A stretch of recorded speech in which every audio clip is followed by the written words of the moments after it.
ಶ್ರೇಷ್ಠಾಯ ನಮಃ ರುದ್ರಾಯ ನಮಃ ಕಾಲಾಯ ನಮಃ ಕಲೈಕರ್ಣಾಯ ನಮಃ ಬಲೈಕರ್ಣಾಯ ನಮಃ ಓಂ ಈಶಾನ ಸರ್ವ ವಿದ್ಯಾನ ಈಶಾನ ಸರ್ವ ಭೂತಾನ ಬ್ರಹ್ಮಾಧಿಪತಿ ಬ್ರಹ್ಮಣೋಧಿಪತಿ ಬ್ರಹ್ಮ ಶಿವಮೇಸ್ತು ಸದಾಶಿವ.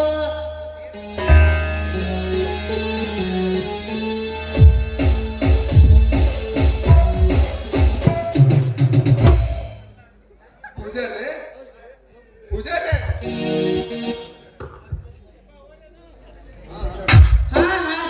ತಿಳಿದೈತಿ ನೀವು ಅದ್ರಿ ನಂಗೆ ಕೆಸ್ತೈತಿ ಯಾಕೆ ಅವಸರ ಮಾಡ್ತೀರಿ? ನಾನು ಮಾಡಾಕತ್ತಿ ಪೂಜಾ ಅಂತಂದ್ರ ಗೊತ್ತೈತೆ ನಿಮಗ? ಗೊತ್ತೈತ್ರಿ ಪೂಜಾರಿ ಅವ್ರೆ, ಗೊತ್ತೈತಿ. ಆದ್ರೆ ನಾನ್ ನಿಮ್ಗೆ ಏನ್ ಹೇಳಿದದು ನಿಮ್ಗೆ ಗೊತ್ತೈತಲ್ಲ. ನೋಡ್ರಿ ಸಂಗಮೇಶ್, ನನ್ನ ತಲೆ ಐತಿ, ತಲ್ಯಾಗ ಮೆಂದು ಐತಿ, ಆ ಮೆಂದುದಾಗ ಬುದ್ಧಿ ತುಂಬ ತುಳ್ಕಾಕತ್ತೈತಿ, ಶಕ್ತಿ ಇಲ್ಲಾರ ಇರ್ತೈತೇನ್ರಿ? ನೀವ್ ಹೇಳಿದು ಎಲ್ಲಾ ನೆನಪದ ಹೇಳ್ರಿ. ಅದು ಏನಂತ ಹೇಳಿ ನೋಡೋಣ.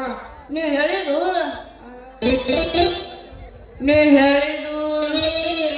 ಹೇಳಿ ನೆನಪಿಲ್ ಬಿಡ್ರಿ. ಅದೇ ರೀ ಪೂಜಾರಿ ಅವ್ರೆ, ನಮ್ಮ ಅಣ್ಣನ ಮದ್ವೆ ವಿಷಯ. ಓಹೋ, ಅದರೇ ಅದ ನಮಗ್ ಗೊತ್ತಿಲ್ಲ ಏನ್ರಿ? ಇವತ್ತು ನಿಮ್ಮ ಅಣ್ಣನ ಮದ್ವಿ ಮಾಡ್ಬೇಕು, ಅದಕ್ಕಂತ ವಿಶೇಷ ಪೂಜೆ ಮಾಡಾಕತ್ತೀನಿ ನೋಡ್ರಿ. ಅದನ್ನ ಹೆಂಗ್ ಮರಿತೀನ್ರಿ ನಾನು? ಶುರು ಮಾಡಿಬಿಟ್ರಲ್ಲ, ನಿಮ್ಮ ಬುದ್ಧಿವಂತಿಕೆಯಿಂದ ನನ್ನ ಬಾಯಿಲಿಂದ ಕೇಳಿ ಎಲ್ಲ ನೆನಪೈತಂತೀರಲ್ಲ ಪೂಜಾರಿ ಅವ್ರೆ. ಅದೆಲ್ಲ ಹೋಗ್ಲಿ ಬಿಡ್ರಿ. ಒಟ್ಟಿನಲ್ಲಿಂದ ನಮ್ಮ ಅಣ್ಣನ ಮದ್ವೆ ಆಗ್ಬೇಕಂದ್ರೆ ಆಗ್ಬೇಕು. ಅದಕ್ಕೆ ತಡ ಮಾಡದೆ ವಧುವರ ಬಂದ ತಕ್ಷಣ ಮಾಲೆಗಳ ಬದಲಾಯಿಸಿ ಅಕ್ಷತೆ ಹಾಕಿ ಬಿಡ್ಬೇಕು ನೋಡ್ರಿ ಪೂಜಾರಿ ಅವರೇ. ನೀವು ಮಾತ್ರ ಸಂಪೂರ್ಣ ತಯಾರಾಗಿರ್ಬೇಕು. ಏನಂತೀರಿ ಈಗ? ಏನ್ರಿ, ನಾ ಈಗ ತಯಾರ ಅದನ್ನ ಮದುಮಗಳು ಬಂದ ಕೂಡಲೇ ತಾಳಿ ಕಟ್ಟಿ ಬಿಡ್ತೀನಿ. ಅಲ್ಲ, ನಿಮ್ಮ ಅಣ್ಣನ ಕೈಯಿಂದ ಕಟ್ಟಿಸಿ ಬಿಡ್ತೀನಿ. ಹೌದಲ್ರಿ? ಎಲ್ಲಿ ಅದಾರು? ಇನ್ನು ಬರ್ಲಿಲ್ವಲ್ಲ? ಬರ್ತಾರ್ರಿ ಪೂಜಾರಿ ಅವರೇ, ಬರ್ತಾರ. ನಿಮಗೂ ಗೊತ್ತಿದೆಯಲ್ಲ ಈ ಮದುವೆಗೆ ಎಷ್ಟು ಅಡೆತಡೆಗಳಾದ ಅಂತ. 10 ಊರಿನ ಗೌಡ, ಮೇಲಾಗಿ ನಮ್ಮೂರಿನ ಪ್ರಮುಖನಾಗಿರುವ ನಾಗೇಗೌಡನ ಏಕೈಕ ಪುತ್ರಿಯನ್ನು ಧೈರ್ಯದಿಂದ ಕರೆತಂದು ನಮ್ಮೂರಿನ ಶ್ರೀ ಬೀರಲಿಂಗೇಶ್ವರ ಸನ್ಮುಖದಲ್ಲಿ ಮದುವೆ ಆಗ್ಬೇಕಂದ್ರ ನಮ್ಮ ಅಣ್ಣನ ಧೈರ್ಯ ಎಷ್ಟೈತಿ ಅಂತ ನೀವೇ ಲೆಕ್ಕ ಹಾಕ್ರಿ ಪೂಜಾರಿ ಅವರೇ.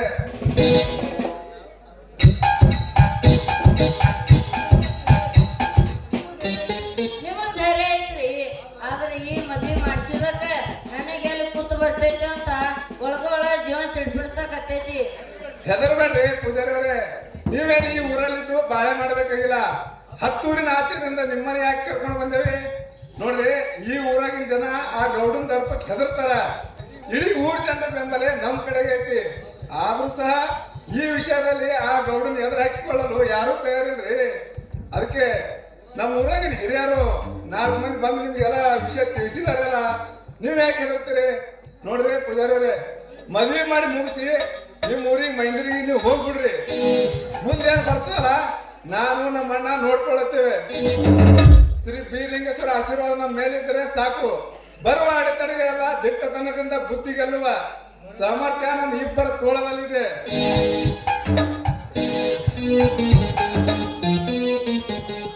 ನೋಡ್ರಿ ಪೂಜಾರಿ ಅವರೇ, ವಧುವರ ಬಂದು ಬಿಟ್ಟಿದ್ದಾರೆ.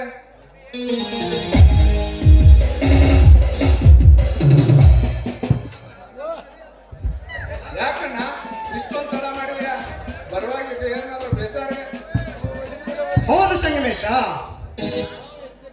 ನಾವು ಎಷ್ಟೇ ಪ್ರಯತ್ನ ಮಾಡಿದ್ರು ಆ ಗೌಡನಿಗೆ ವಿಷಯ ತಿಳಿದೇ ಬಿಟ್ಟಿತ್ತು. ಅವರ ಕಣ್ಣು ತಪ್ಪಿಸಿ ಬರಬೇಕಾದ್ರೆ ಸ್ವಲ್ಪ ಹೊತ್ತಾಯ್ತು ಸಂಗಮೇಶ. ಆ ಗೌಡ ಮತ್ತು ಆ ಬುಡ್ಡ ಪ್ರತಾಪ ನಮ್ಮನ್ನು ಬೆನ್ನು ಹತ್ತಾರ. ಬಂದ್ರೆ ಬರಬಹುದವರು. ಅದಕ್ಕೆ ಯಾಕೆ ಹೆದರ್ತೀರಿ? ಅವ್ರು ಬರೋದ್ರೊಳಗ ಮದುವೆ ಮುಗಿಸಿ ಬಿಡ್ತೀನಿ ಆತಲ್ರಿ. ಎಲ್ಲರಿಗೆ ನಾನೇನು ಹೇಳಿದಂತಂದ್ರೆ ಆ ಪೂಜಾರಿ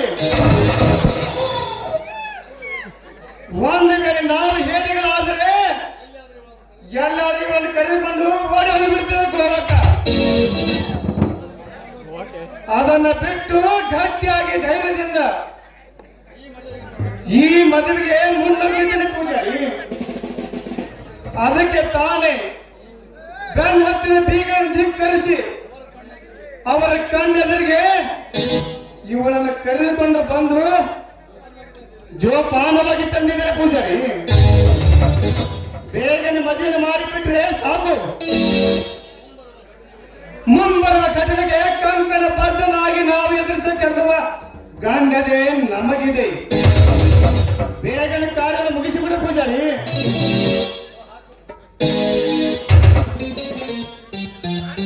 ಕಾರಣ ಇಲ್ಲಿ ತಗೋರಿ, ಹಾರವನ್ನು ಬದಲಾಯಿಸಿರಿ.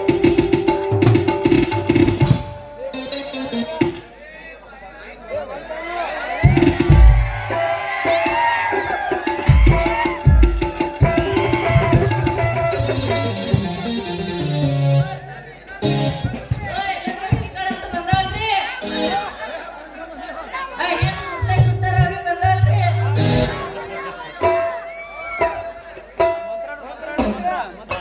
ಸ್ವಸ್ತಿ ಶ್ರೀ ಗಣನಾಯಕಂ ಗಜಮುಖಂ ಮೋರೇಶ್ವರಂ ಸಿದ್ಧಿದಂ ವಲ್ಲಾಳೋ ಗುರುಂ ವಿನಾಯಕಮಂ ಚಿಂತಾಮಣಿ ದೇವರಂ ಲೇನ್ಯಾದ್ರಿ ಗಿರಿಜಾತ್ಮಕಂ ಸುವರದಂ ವಿಘ್ನೇಶ್ವರಂ ವಜ್ರಂ ರಾಂಜನ ಸಂಸ್ಥಿತಂ ಗಣಪತಿ ಪೂರ್ಯಾ ಸದಾ ಮಂಗಲಂ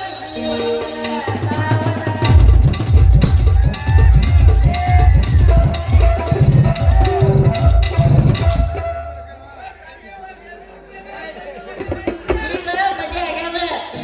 ಮುಂಜಾನೆ ಹೊತ್ತಾಗ ಸ್ವಾಮಿ ಗಿರ್ನಿ ಹೋರಿ ಅಲ್ಲಿ ಊಟದ ಎಲ್ಲರೂ ಊಟ ಮಾಡಿವ್ರಿ.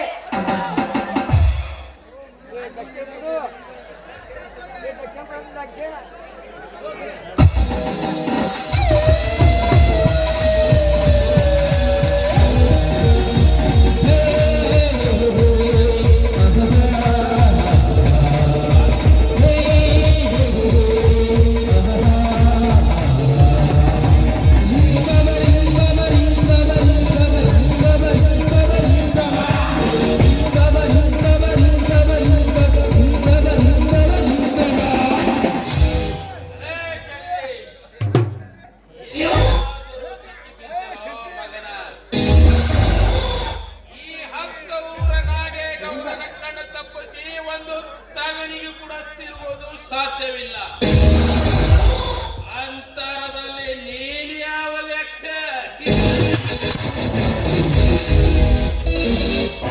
ಗೌಡ್ರೆ, ತಗಣಿ ವರದರ ಸಾಯತೈತಿ, ಆದ್ರೆ ನಮ್ಮ ಅಣ್ಣನ ವರದರ ಸಾಯೋದು ತಗಣಿ ಅಲ್ಲ.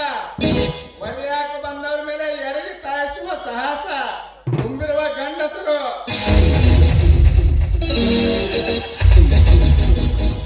ಭಾರಿ ಗಂಡಸರು ಭಕ್ತಿ ಹೆಣ್ಣನಾದ ಹೊತ್ತಿಕೊಂಡು ತಂದು ತನ್ನ ಗಂಡಸ್ತನ ತೋರ್ಸಕತ್ತೇನಲ್ಲ ಈ ನಿನ್ನ ಅಣ್ಣ.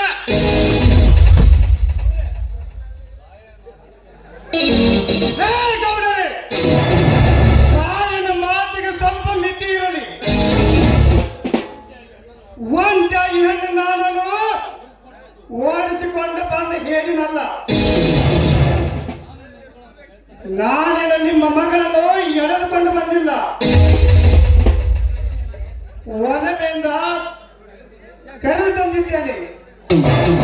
ನನ್ನ ಮನವಿಗೆ ಅವಳು ಸೋತಿದ್ದಾನೆ, ಅವಳ ಮನವಿಗೆ ನಾನು ಸೋತು. ಅವಳು ನನ್ನ ಮನವಿಗೆ ಬಾಗಿ ಬಂದಿದ್ದಾಳೆ. ಒಮ್ಮನಸಿದ ಒಲವಿನ ಜೋಡಿಗಳಾದ ನಾವು ಹಾರಿ ಬಹು ದೂರ ಹೋಗಬೇಕಾಗಿತ್ತು. ಆದರೆ ಅಂತ ಹೇಳಿ ಲಕ್ಷಣ ಸೂಕ್ತನಿಗೆ ಧೀರನಲ್ಲಂದು ಒಲಿದ ಹೆಣ್ಣನ್ನು ಧಿಕ್ಕರಿಸಿದೆ. ಕರೆದನ್ನು ಕೈ ಹಿಡಿದು ಮದುವೆ ಆಗಿದ್ದೇನೆ ಕಬಡ. ಏನು ಇವಳು ನಿನ್ನ ಮಗಳಲ್ಲ, ನನ್ನ ಹೆಂಡತಿ. ನಮ್ಮಿಬ್ಬರ ಬಗ್ಗೆ ಮಾತಾಡುವ ಅಧಿಕಾರ ನಿನಗಿಲ್ಲ. ಹೊರಗೆ ಹೋಗಿ ನಿಂತ. ಹೊರಟು ಹೋಗಬೇಕೆ?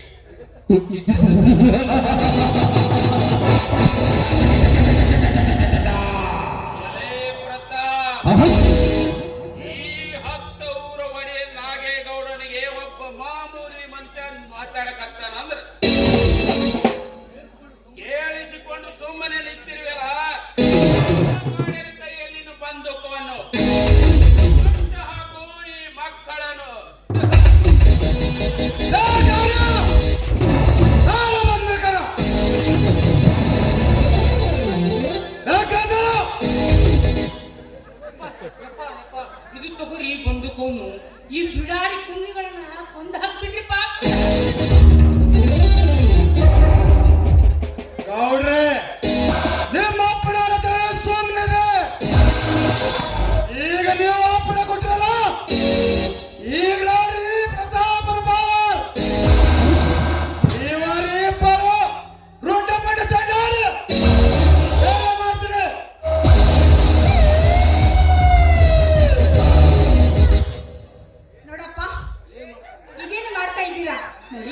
ಮಲ್ಲಿಕಾರ್ಜುನ ಸನ್ನಿಧಾನದಲ್ಲಿ ಇದೀಗ ತಾನೇ ಸಿಂಧೂರ ಹಚ್ಚಿದ ನನ್ನ ಒಡೆಯನನ್ನು ಸಾಯಿಸ್ತಾ ಇದ್ದೀರಲ್ಲ. ಈ ನಿಮ್ಮ ಮಗಳು 3 ಕಾಲ ಮುತ್ತೈದೆಯಾಗಿ ಬಾಳಬೇಕಾದವಳನ್ನು ಸಾಯಿಸಬೇಕು ಹೊರತು ಅವರನ್ನು ಸಾಯಿಸುವುದಕ್ಕಿಂತ ಮುಂಚೆ ನನ್ನನ್ನು ಸಾಯಿಸಪ್ಪ, ನನ್ನನ್ನು ಸಾಯಿಸಿ. ಗೌರಿ, ನೀನು ನನ್ನ ಮಗಳು, ಸ್ವಲ್ಪ ದೂರ ಸರದ ನಿಲ್ಲು. ಹೌದಪ್ಪ, ನಾನು ನಿಮ್ಮ ಮಗಳು, ನನಗೆ ಚೆನ್ನಾಗಿ ಗೊತ್ತು. ಆದ್ರೆ ಇದುವರೆಗೂ ನಿಮ್ಮ ಮಗಳಾಗಿದ್ದೆ. ಈಗ ಅವ್ರನ್ನ ಮೆಚ್ಚಿಕೊಟ್ಟು ಮದುವೆ ಆಗಿದ್ದೀನಿ ಅಂದ್ರೆ ನಾನು ಅವಳ ಸತಿ. ಅಂದ್ರೆ ಅವ್ರಿಗೇನೇ ಆದ್ರೂ ಅದಕ್ಕೆ ಆಗೋದಕ್ಕೆ ನಾನು ಬಿಡೋದಿಲ್ಲಪ್ಪ. ಒಂದು ವೇಳೆ ನೀವೇನಾದ್ರೂ ಅವ್ರನ್ನ ಸಾಯಿಸ್ಬೇಕು ಅಂತ ಪ್ರಯತ್ನ ಪಟ್ಟಿದ್ದೆ ಆದ್ರೆ ನಿಮಗೆ ನನ್ನ ಹೆತ್ತವಳ ಆಣೆಯಾಗಿದೆ. ಅನಾಹುತ ಮಾಡಿಬಿಟ್ಟಿ ಗೌರಿ, ಅನಾಹುತ ಮಾಡಿಬಿಟ್ಟು. ಪ್ರತಾಪ್, ಬೆಟ್ಟ ಬೆಳೆಯ ಮಕ್ಕಳ ಲೇ ಜಗದೀಶ, ನನ್ನ ಮಗಳ ಆಣಿ ಇಟ್ಟಳಂದು ಮಾಯಕ್ಕೆ ನಾನು ಸೋತೀನಿ ಎಂದು ತಿಳಿಯಬೇಡ್ರಿ. ನನ್ನ ಮಗಳು ಆಣೆ ಇಟ್ಟಿದ್ದು ನಿನ್ನನ್ನು ಕೊಲ್ಲಬೇಡ ಅಂತ ಹೇಳಿ, ಆದರೆ ಚಿತ್ರ ಹಿಂಸೆ ಕೊಡಬೇಡ ಅಂತ ಹೇಳಲಿಲ್ಲ. ಇಂದಿನಿಂದ ಈ ಗೌಡರ ಮನೆತನದ ಚಿತ್ರ ಹಿಂಸೆ ನಿನ್ನನ್ನು ಚಿತ್ರ ಹಿಂಸೆ ಕೊಟ್ಟು ಬದುಕಿದ್ದೆ ಸತ್ತಂತೆ ಮಾಡಲಿಲ್ಲ ಅಂದ್ರೆ ಅವರು ನಾಗೇಗೌಡನೇ ಅಲ್ಲ.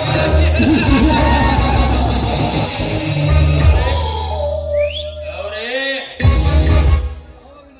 ಯಾವಾಗ ನನ್ನ ಮನೆ ತೊರೆದು ನೀನು ಇಂಥ ಸಾಹಸಕ್ಕೆ ಕೈ ಹಾಕಿದೆ ಎಂದ ಮೇಲೆ ನನ್ನ ಕರಳು ನಿನ್ನ ಮಗಳಂತ ಒಪ್ಪಬಹುದು, ಮನಸ್ಸು ಒಪ್ಪಲು ಸಾಧ್ಯವಿಲ್ಲ.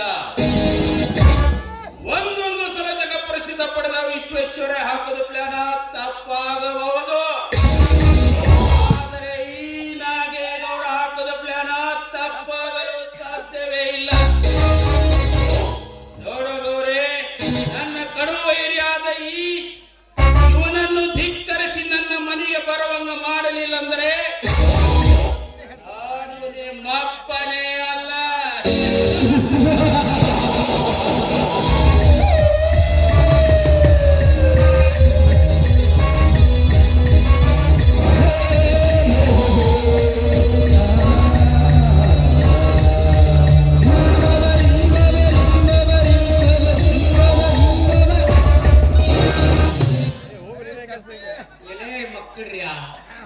ನಮ್ಮವ್ವ ಆಣೆ ಹಾಕಳ ತಿಳಿ ನೀವು ಉಳಿದ್ರಿಯೋ, ಇಲ್ಲಿ ನಿಮ್ದು ಮುಗದೆ ಹೋಗತಿತ್ತು. ಉಳ್ಕೊಳ್ಳಾಕ ನಾವೇನು ಕೈಲಿ ಅಲ್ಲ ಹೇಳ್ಕೊಂಡತ್ರಲ್ಲ, ಬೇಕಾದ್ರೆ ತಡೆ ತೋರಿಸ್ತೇನೆ ನನಗೆ.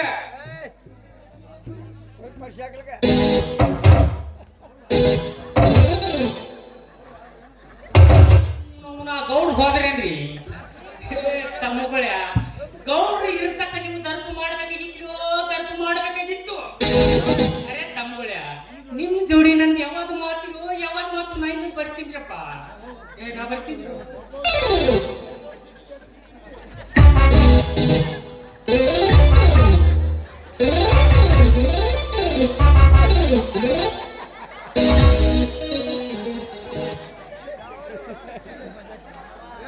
ತಂದೆ ಮಲ್ಲಿಕಾರ್ಜುನ, ಬಂದಿರುವ ಗಂಡಾಂತರವನ್ನು ತಪ್ಪಿಸಿದೆಯಲ್ಲಪ್ಪ ತಂದೆ. ನೀನನ್ನು ಎಷ್ಟು ಕೊಂಡಾಡಿದ್ರು ಸಾಲದು ತಂದೆ ಮಲ್ಲಿಕಾರ್ಜುನ. ಅಷ್ಟೇ ಅಲ್ಲ ಅತ್ತಿಗೆ, ಎಷ್ಟೇ ಗಂಡಂತರು ಬಂದರೂ ಕೂಡ ಕರುಣೆಯಿಂದ ಕಾಪಾಡ್ತಾನೆ ನಾವು ನಂಬಿದ ನಮ್ಮೂರು ತಂದೆ. ಆದ್ರೆ ಅತ್ತಿಗೆ, ನಿಮ್ಮಪ್ಪ ಹೇಳಿದ ಮಾತು ಕೇಳಿದರೆ ಇನ್ನು ಮುಂದೆ ನಾವು ಬಹಳ ಹುಷಾರಾಗಿರ್ಬೇಕು. ಇಲ್ಲದಿದ್ದರೆ ಏನಾದರೂ ಮೋಸದ ಜಾಲ ಬೀಸಿದರೆ ಆ ಜಾಲಿನಲ್ಲಿ ಹೋದರೆ ಮುಗಿತು, ನಿಮ್ಮ ಜೀವನ ನೀವೇ ಹಾಳು ಮಾಡಿಕೊಂಡಂತೆ ಆಗುತ್ತದೆ. ಅದಕ್ಕೆ ದಯವಿಟ್ಟು ಅದಕ್ಕೆ ಅವಕಾಶ ಮಾಡಿಕೊಳ್ಬೇಡಿ. ಈ ಶುಭ ಸಂದರ್ಭದಲ್ಲಿ ಅತ್ತಿಗೆಗೆ ಈ ಮೈದನನ್ನು ಬೇಡಿಕೊಳ್ಳುವ ಕೋರಿಕೆ ನಿಮ್ಮಲ್ಲಿ. ಮೈದನ, ನಮ್ಮಿಬ್ಬರ ಮೇಲೆ ನಿನಗೆ ನಂಬಿಕೆ ಇಲ್ಲವೇನಪ್ಪ? ನಂಬಿಕೆ ಇಲ್ಲಂತಲ್ಲ ಗೌರಿ, ಸಂಗಮೇಶ ಹೇಳುವ ಮಾತು ಮೋಸಕ್ಕೆ ಯಾವುದೂ ಈಡವಿಲ್ಲ, ಮೋಸಕ್ಕೆ ಬಲಿಯಾಗಬಾರಂತ ಹೇಳ್ತಾನೆ. ಅಷ್ಟೇ ಅಲ್ಲ ಸಂಗಮೇಶ? ಹೌದಣ್ಣ, ಎದುರಿನಿಂದ ಬರುವ ಹತ್ತಾರು ಬಾಣಗಳನ್ನು ಎದುರಿಸಿ ನಿಲ್ಲಬಹುದು, ಆದರೆ ಬೆನ್ನ ಹಿಂದೆ ಬರುವ ಬಾಣಿಗೆ ಬಲಿ ಆಗಬಾರ್ದು ಅಂದು ಅದೇ ನನ್ನ ಉದ್ದೇಶ. ಹಾಗಾಗಬಾರ್ದು ಅನ್ನೋದು. ಇರ್ಲಿ ನಡಿಯರೇ, ಮನೆಗೆ ಹೋಗೋಣ. ಬಂದದೆಲ್ಲ ಬರ್ಲಿ, ಆ ಬೀರ್ಲಿಂಗೇಶ್ವರ ಆಶೀರ್ವಾದ ನಮ್ಮ ಮೇಲೆ ಇರ್ಲಿ ಅಂತ ಬೇಡಿಕೊಂಡು ಮನೆಗೆ ಹೋಗೋಣ ನಡೀರಿ. ತಡ್ರಿ, ಹಂಗ ಮನಿಗ್ ಹೋದ್ರ ತಪ್ಪಾಗತ್ತ. ಅಷ್ಟಕ್ಕೂ ಇದಿಂಗ್ಲಾಗ ನಗ್ಯಾರ. ಅವ್ವ ಬಂದರ ಏನ್ ಮಾಡ್ಬೇಕು? ನೀವು ಮುಂದೆ ನಡ್ರಿ, ನಂಗೆ ದಕ್ಷಿಣ ಕೊಡ್ರಿ, ಮನೆ ಶೃಂಗಾರ ಮಾಡ್ರಿ. ಆಮೇಲೆ ನವದಂಪತಿಗಳು ಬಂದು ಮನೆ ಕಾಲ ಇಡ್ತಾರ. ಮುಂದಿನ ಬೀರ್ಲಿಂಗೇಶ್ವರ ಬಿಟ್ಟಿದ್ದು. ಹೌದಲ್ಲ, ಅಣ್ಣ ಆಗ್ತಿದೆ. ನಾನು ಮುಂದೆ ಮನೆಗೆ ಹೋಗಿ ಮನೆಯಲ್ಲಿ ಮುತ್ತೈದೆಯರನ್ನು ಕರೆಸಿ ಮನೆ ತುಂಬಿಸಿಕೊಳ್ಳುವ ಶಾಸ್ತ್ರಕ್ಕೆ ತಯಾರು ಮಾಡುತ್ತೇನೆ. ನೀವು ಆನಂದವಾಗಿ ಹರುಷದ ಹೊಳೆಯಲ್ಲಿ ತೇಲುತ್ತಾ ಹೃದಯ ತುಂಬಾ ವಿಶಾಲವಾದ ನಗೆ ತುಂಬಿಕೊಂಡು ಮನೆಗೆ ಬನ್ನಿ. ನಾನಿನ್ನ ಬರ್ತೀನಿ ಅಣ್ಣ. ಬೇರೆಯವರೇ ನಡ್ರಿ ಹೋಗೋಣ.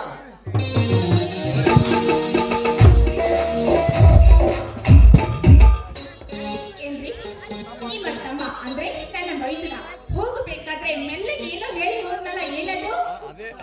ಅದ ಅದು ಹಂಗ ಹೇಳಿದ್ರ ಬರೋ ತಿಳಿಯುವುದಿಲ್ಲ. ಹತ್ತಿರ ಬಂದು ಒಪ್ಪಗೆ ಅಂತ ಕೇಳಿದ್ರೆ ಮಾತ್ರ ನಿನ್ನಂತ ಶ್ರೀಮತಿ ಕೈ ಹಿಡಿದಾಗ ನಿನ್ನಂತ ಗುಣವತಿ ಜೊತೆಯಾದಾಗ ಗುಣವು ಆನಂದವೇ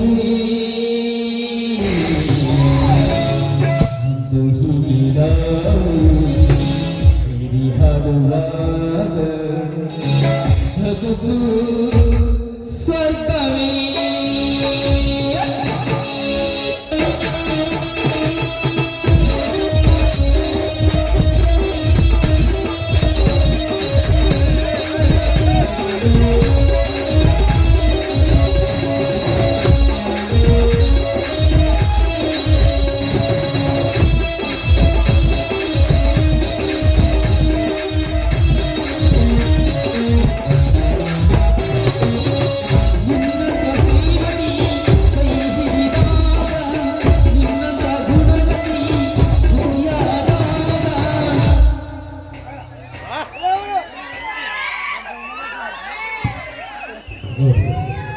ಏನು ಈ ನಪ್ಪರಕ್ಕೆ ನಿನ್ನ ನಪ್ಪರ ಕಂಡು ಆ ಸೂರ್ಯಚಂದ್ರ ಕೂಡ ಸೋತು ಹೋಗಿರ್ತಾರೆ.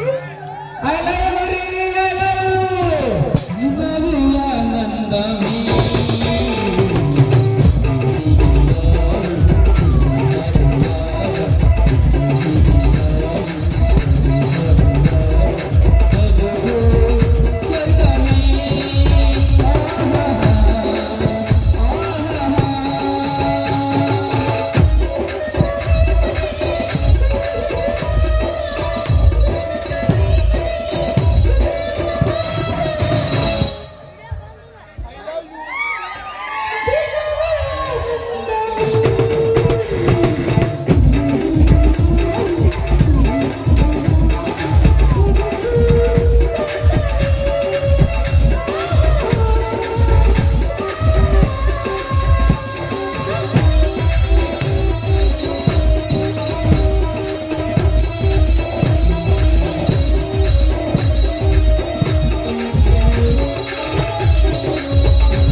ನಿನ್ನಂತ ಶ್ರೀಮತಿ ಕೈ ಹಿಡಿದಾಗ ನಿನ್ನಂತ ಗುಣವತಿ ಜೊತೆಯಾದಾಗ ದಿನವೂ ಆನಂದವೇ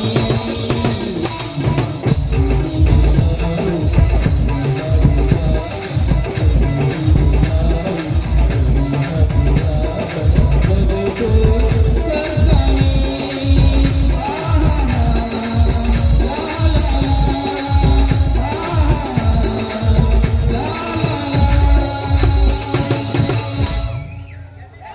ಈಗ ತಂದ ಕಿರಣ ಆ